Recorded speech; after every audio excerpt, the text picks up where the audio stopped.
In today's video, I'm going to teach you how to update Audio Driver in Windows 11. Fix today here. Let's begin right away. Go to your Windows 11 desktop and right-click the Start button, then select Device Manager. This is where you can manage and update all your system drivers. Once you're inside, scroll down and double-click on Sound, Video, and Game Controllers to expand the section.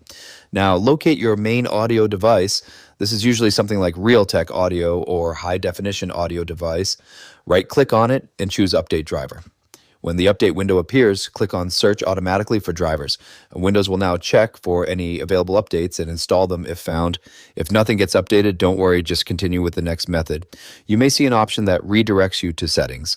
From there, click Check for Updates to make sure your system is fully updated, since driver updates are sometimes included in Windows updates. If that still doesn't fix your audio issue, go back to Device Manager and right-click your audio device again, then select Update Driver one more time.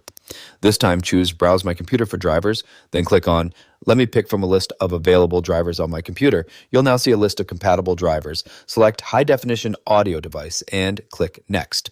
You might get a warning prompt. Just click Yes to proceed. This step forces Windows to install a generic but stable audio driver, which often fixes sound issues when the original driver is not working properly.